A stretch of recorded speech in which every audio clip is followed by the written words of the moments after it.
Assalamualaikum warahmatullahi wabarakatuh. Perkenalkan, nama saya M. Yusuf dari Prodi Kehutanan Fakultas Pertanian Universitas Al-Muslim. Saya Muhammad Rizal.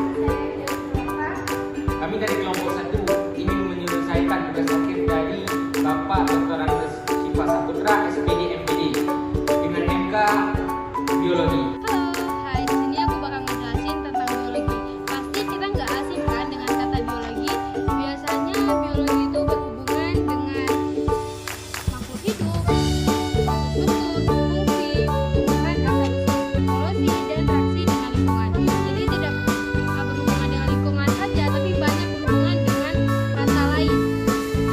Apa sih pengertian biologi itu? Biologi dari mulai paling terhadap makhluk hidup dan lingkungan. Kata biologi itu berasal dari bio itu seperti hidup, logos itu ilmu atau pengetahuan. Ada juga aspek-aspek dalam biologi seperti aspek molekuler, seperti aspek seluler, seperti aspek organisme, seperti aspek populasi dan ekosistem, aspek evolusi dan genetik. Jadi banyak aspek yang mencakup dalam bidang biologi, tidak aspek 1 dan 2, banyak aspek ya teman-teman. Aksi tersebut dibedakan menjadi kompetisi, predasi, herbivori, dan simbiosis. 1. Kompetisi. Kompetisi adalah persaingan dua makhluk hidup untuk mendapatkan makanan atau tempat hidup. Misalnya, kompetisi antara sapi dan kambing yang berada dalam satu tempat memperebutkan makanan. Selain itu, ada dua pohon yang berdekatan akan berkompetisi mendapatkan nutrisi, air, bahkan cahaya matahari. 2. Predasi. Predasi adalah interaksi makhluk hidup di mana organisme yang satu memangsa organisme lainnya. Contoh, macan memangsa rusa. 3. Herbivori. Herbivori adalah interaksi antara dua makhluk hidup di mana organisme herbivora memakan populasi tumbuhan atau produsen di ekosistem. Contoh, interaksi herbivori adalah kerbau memakan rumput seperti pada gambar berikut.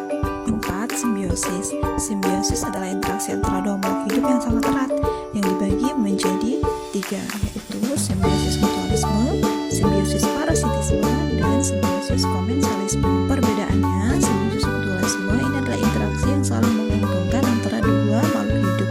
Contoh, kupu-kupu dan bunga, di mana kupu-kupu mendapatkan madu sebagai makanannya dan bunga dibantu penyerbukan oleh kupu-kupu. Selanjutnya, simbiosis parasitisme yaitu interaksi di mana yang satu untung dan yang satu dirugikan.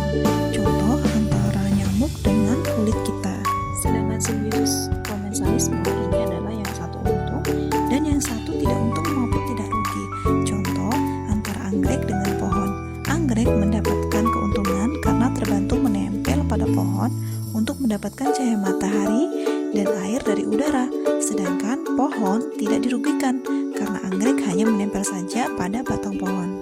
Selanjutnya, pengenalan ekosistem hutan dan komponen-komponennya.